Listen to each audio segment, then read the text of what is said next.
ናዮ ቻፕተር 1 ነው። ቻፕተር 1 ኒ ሃው ሰላምታ ነው። ይሄ የምታዩት ኒ ሃው ሄሎ ማለት ነው። ቻይንኛ ላይ ፊደል ስለሌላቸው ልክ እንደ እንግሊዝኛ ከኤ እስከ ዜድ የላቸውም፣ ወይም እንደ አማርኛ ከሀ እስከ ፐ የላቸውም። ያላቸው ምንድነው ካራክተር እንለዋለን። ይሄ ከስር የምታዩት ካራክተር ነው፣ ፊደል አይደለም።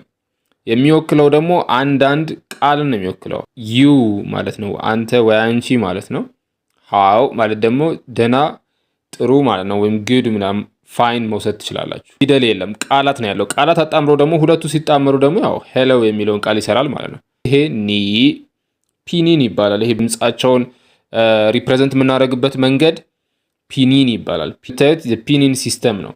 ሶ በዋናነት አንድ ሰው ለመናገር ለመስማት ብቻ ከፈለገ ቻይንኛ ላይ ፒኒን ማጥናት ይበቃዋል ማለት ነው። ወደታች ሄደን ማየት እንችላለን።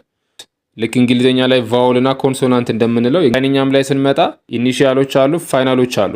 ለምሳሌ ቅድሙ ላይ ኒ በሚለው ቦታ የሚለውን ስናይ ይሄኛው ኢኒሺያል ይባላል፣ አይ ደግሞ ፋይናል ነው።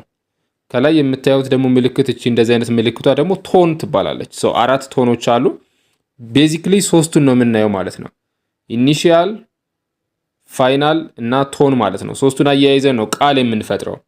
ኢኒሺያል ኮንሶናንት የምንላቸው ናቸው። ፋይናል ደግሞ ቫውልስ የምንላቸው ናቸው። እዚህ ጋር ቫውልስ ሲንግል ቫውል ሊሆን ይችላል፣ ደብል ኦ ትሪፕል ሊሆን ይችላል።